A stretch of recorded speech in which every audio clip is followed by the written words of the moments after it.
Assalamualaikum warahmatullahi wabarakatuh. Alhamdulillahirabbil alamin wa bihi nasta'in wa la umuri dunya waddin. Assalatu wassalamu ala asyrafil anbiya'i wal mursalin sayyidina Muhammad wa ala alihi wa sahbihi ajmain amma ba'du.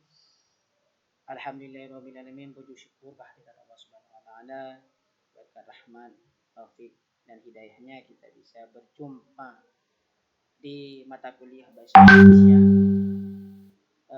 yaitu dengan dosen pengampu saya sendiri Al-Babur Rahim MPD di Fakultas Tarbiyah IAIN Madura.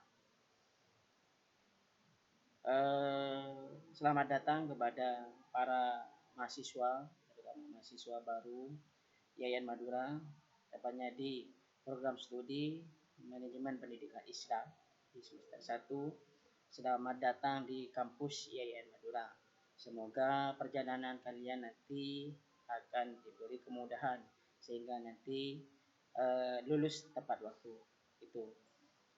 Di sini saya selaku pengampu dari mata kuliah bahasa Indonesia akan menjelaskan beberapa hal teknik-teknik perkuliahan yang akan berlangsung pada semester ini, yaitu dalam satu semester. Di sini saya akan menjelaskan melalui video ini, saya akan menjelaskan kepada para mahasiswa di semester 1 program studi Manajemen Pendidikan Islam. Selanjutnya, di sini saya sebelumnya menjelaskan tentang biodata dari saya sendiri, yaitu karena kita belum pernah berjumpa, jadi saya akan memperkenalkan diri saya terlebih dahulu sebelum menjelaskan beberapa hal yang akan saya sampaikan kepada mahasiswa-mahasiswi di semester 1 ini. Yang pertama, nama saya Al-Babur Rahim MPD. Jadi nama saya Al-Babur Rahim, bisa dipanggil dengan Bapak Al-Bab, seperti itu. Jadi panggilannya. Terus tempat dan tanggal lahir yaitu dari Sumeneb, 15 April 1992. Saya lahir di Sumeneb, tepatnya di Desa Kaduduk, Kecamatan Peragaan, Kabupaten Sumeneb. Alamat sekarang yaitu di Desa Galis, Kabupaten Pamekasan. Alamat saya ini alamat saat berkeluarga, saya tinggal di Desa Galis. Kalau dulu sebelum berkeluarga, saya tinggal di Desa Kaduduk. Seperti itu. Terus pendidikan, sini pendidikan saya SDN Bulu Manjung 1, terus MI An-Najah 1 Kadulu, di MTS An-Najah 1 Kadulu, dan Madrasah Aliyah An-Najah 1 Kadulu. Dilanjutkan pada S1 di Universitas Madura di program studi Bahasa dan Sastra Indonesia tahun 2010 sampai 2014. Dilanjutkan di S2, saya menempuh S2 di Universitas Muhammadiyah Surabaya, yaitu di program studi Bahasa dan Sastra Indonesia. Tahun lulus yaitu 2016. Sekarang pekerjaan saya sebagai dosen IAIN Madura dari 2019 sampai sekarang. Itu biodata singkat dari saya. Terus dilanjutkan kepada deskripsi perkuliahan. Nama mata kuliah yaitu Bahasa Indonesia SKS 2, durasi perkuliahan 100 menit, sesuai jadwal. Jam perkuliahan hari Jumat semua, dari A sampai D. Jam 7 sampai 8.40 kelas A, kelas jam 8.40 sampai 10.20 kelas B, jam 13 jam 1 siang sampai 14.40 kelas C, dan jam 15 sampai 16.40 kelas D. Ruang perkuliahan yaitu secara daring, yaitu di e-learning IAIN Madura. Dosen pengampu saya sendiri Al-Babur Rahim MPD. Terus dilanjutkan dari teknis-teknis perkuliahan, yaitu total pertemuan 16 kali pertemuan secara daring. Jadi pertemuan secara daring 16 kali pertemuan secara daring. Bentuk pertemuan 14 kali pertemuan teori yaitu materi. Terus 1 kali UTS yaitu pertemuan 8, dan 1 kali UAS di pertemuan 16. Selanjutnya kehadiran mahasiswa, yaitu mahasiswa maksimal hadir 14 kali pertemuan di teori, materi, dan secara daring, serta 2 kali untuk UTS dan UAS secara daring. Artinya 16 kali pertemuan. Terus dilanjutkan, mahasiswa dapat mengikuti UTS dan UAS apabila kehadiran mencapai 75% pertemuan, yaitu secara daring. Minimal pertemuan mahasiswa itu adalah 75%. 25% boleh tidak masuk, tapi diusahakan masuk karena ada penilaian. Dilanjutkan, di bawah 75% mahasiswa tidak berhak mengikuti UTS. Ini sudah sesuai aturan akademik. Jadi minimal 75%. Kalau tidak mencapai 75% maka tidak berhak mengikuti UAS dan UTS. Mahasiswa yang berhak mengikuti UTS yaitu ini direkam minimal 6 kali pertemuan. Jadi yang berhak ini 6 kali pertemuan bisa mengikuti UTS, dan yang mahasiswa yang berhak mengikuti UAS minimal hadir 12 pertemuan. Ini jadi total untuk mengikuti UAS minimal hadir 12 pertemuan. Seperti itu. Sistem perkuliahan daring. Jadi kita perkuliahan pada era pandemi ini ya terpaksa harus dilakukan perkuliahan secara daring, itu mencegah penyebaran virus corona seperti itu. Jadi pembelajaran di sini dilakukan dengan menggunakan aplikasi e-learning EN Madura. Selain itu ada ditunjang dengan aplikasi lainnya, misalkan WhatsApp, Google Map, Edmodo dan sebagainya. Dilanjutkan dari kehadiran mahasiswa. Kehadiran mahasiswa di sini akan dibuktikan secara online di aplikasi e-learning. Artinya di aplikasi tersebut akan terpantau siapa yang hadir dan siapa yang tidak hadir. Yang online, yang offline akan terpantau. Seperti itu. Dilanjutkan, apabila tidak dapat menghadiri perkuliahan yang diakibatkan terkendala jaringan, kuota, aplikasi error, sakit, atau kepentingan lainnya, maka mahasiswa wajib memberitahukan secara resmi kepada dosen pengampu melalui WhatsApp group atau WhatsApp pribadi. Ini selama perkuliahan daring berlangsung dengan menggunakan bahasa yang satu naskah. Artinya ketika ada permasalahan saat perkuliahan daring, silakan segera konfirmasi ke saya, baik itu melalui WhatsApp group atau WhatsApp pribadi seperti itu. Dilanjutkan, apabila tidak memberitahukan terlebih dahulu sebelum setelah perkuliahan selesai maka dianggap tidak masuk. Kalau tidak memberitahukan tahu dulu saat perkuliahan dan setelah perkuliahan itu memberi konfirmasi, itu tetap tidak masuk. Seperti itu ya. Sistem penilaian dan skala penilaian. Sini sistem penilaian untuk mata kuliah bahasa Indonesia. Di sini nilai kehadiran 10%, nilai performansi 20%, nilai tugas 20%, nilai UTS 20%, nilai UAS 30%. Jadi yang tertinggi nilai UAS dan yang terendah nilai kehadiran 10%. Namun walaupun 10%, tapi ini menentukan kehadiran atau menentukan hak yang ikut UTS atau tidak. Jadi tidak, kalaupun tidak mencapai 75%, maka tidak bisa mengikuti UTS. Dengan itu walaupun nilai kehadiran hanya 10%, tapi menentukan untuk mengikuti UTS dan seperti itu.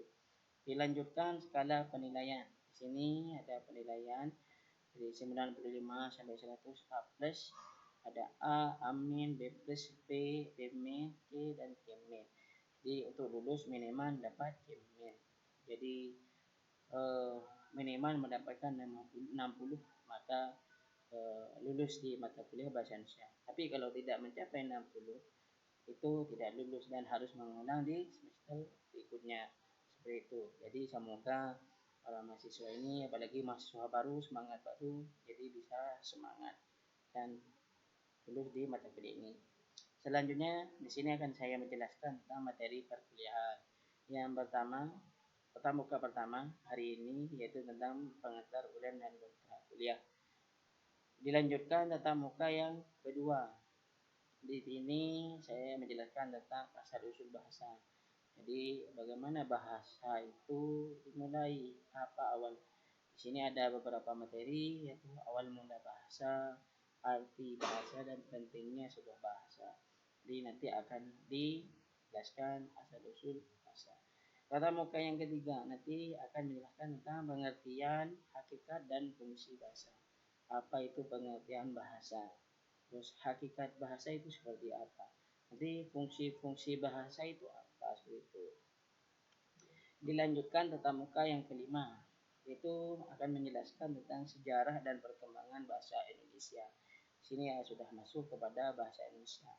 Yang pertama tentang sejarah bahasa Indonesia, awal mula bahasa Indonesia itu dan bagaimana perkembangan bahasa Indonesia. Dilanjutkan tatap muka yang kelima, yaitu tentang kedudukan dan fungsi bahasa Indonesia. Di sini dimaksud dengan kedudukan bahasa Indonesia itu seperti apa? Kedudukan bahasa Indonesia sebagai apa seperti itu, dan fungsi bahasa Indonesia itu sendiri. Dilanjutkan tentang tatap muka yang keenam, yaitu tentang ejaan bahasa Indonesia. Sini nanti akan menjelaskan tentang pengertian ejaan, apa yang dimaksud dengan ejaan, fungsi ejaan itu apa, dan nanti jenis-jenis ejaan yang ada di Indonesia. Apa saja yang ada.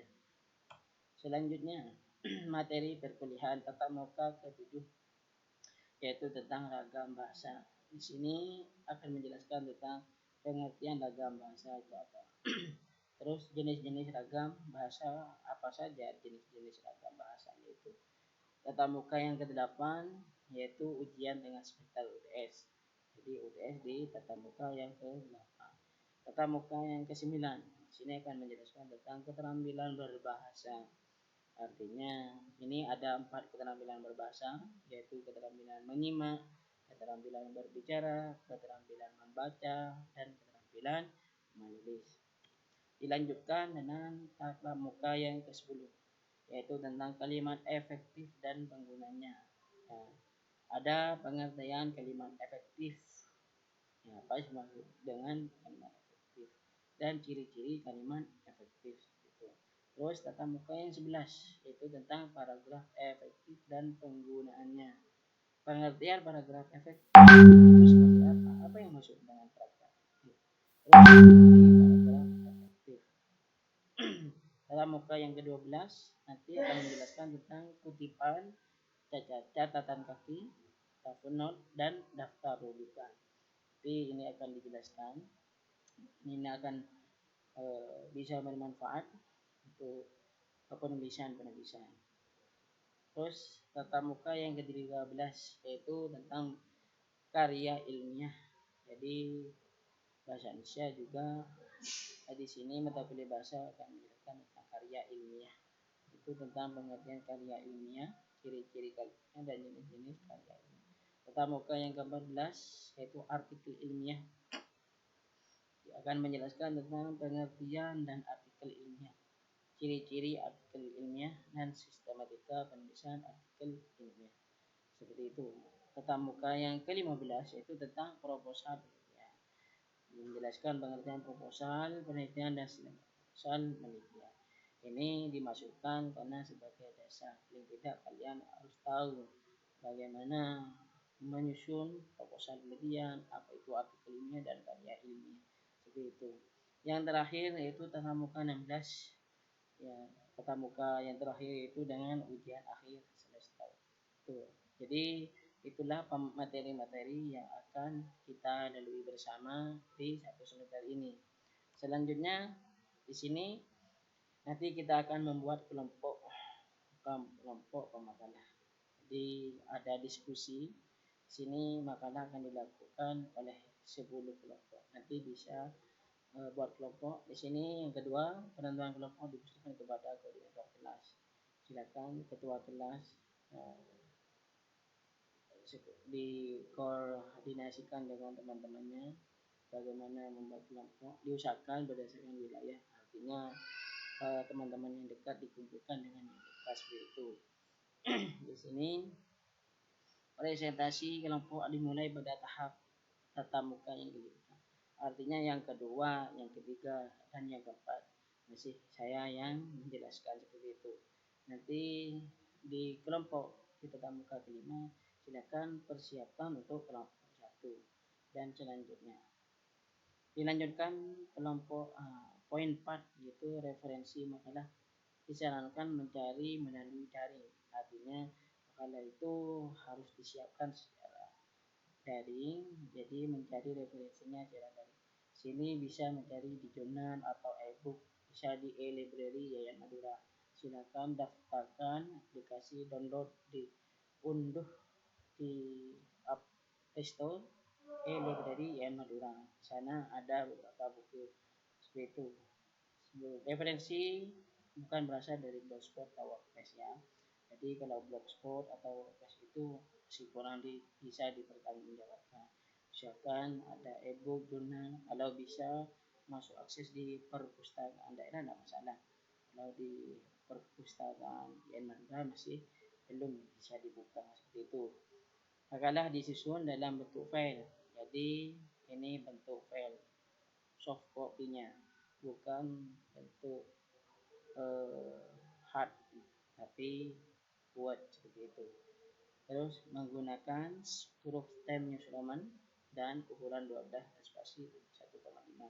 Margin atas 4 cm, kiri 4, bawah 3 dan kanan 3. Mungkin ini secara teknisnya ya. Dianjurkan makalah dan PPT dikumpulkan kepada nanti makalah itu untuk presentasi silakan kalian menggunakan PPT. Di poin 8 ini menggunakan PPT. Jadi untuk presentasi secara daring nanti memakai PPT. Untuk presentasi nanti bisa menggunakan WhatsApp group atau Telegram sesuai dengan kita sepakati, bisa melalui itu. Juga bisa menggunakan e-library, bukan e-library tapi aplikasi e-learning di Madura seperti itu. Jangan lupa hindari plagiat, jangan hanya copy paste, tapi juga teknis diskusi nanti akan saya jelaskan lebih lanjut seperti itu. Teknik diskusinya, teknik diskusinya akan saya jelaskan lebih lanjut sebelum presentasi. Sebelum presentasi nanti akan saya jelaskan teknik-tekniknya seperti apa, tentang moderator dan sebagainya. Seperti itu. Ya, terima kasih. Sampai jumpa di minggu depan. Jadi untuk tatap muka yang kedua, ketiga, dan keempat, jadi saya yang akan menjelaskan itu. Nanti akan saya sampaikan materinya. Jadi untuk yang kelima sampai yang terakhir nanti silakan membuat kelompok diskusi. Jadi buat makalah dan presentasi nanti. Terima kasih. Sekian dari saya. Semoga pandemi ini cepat berlalu sehingga kalian bisa berjumpa dengan teman baru kalian. Jadi bukan hanya di WhatsApp, di aplikasi dan sebagainya, tapi kalian bisa saling mengenal langsung. Ya, terima kasih semuanya. Saya akhiri. Wassalamualaikum warahmatullahi wabarakatuh.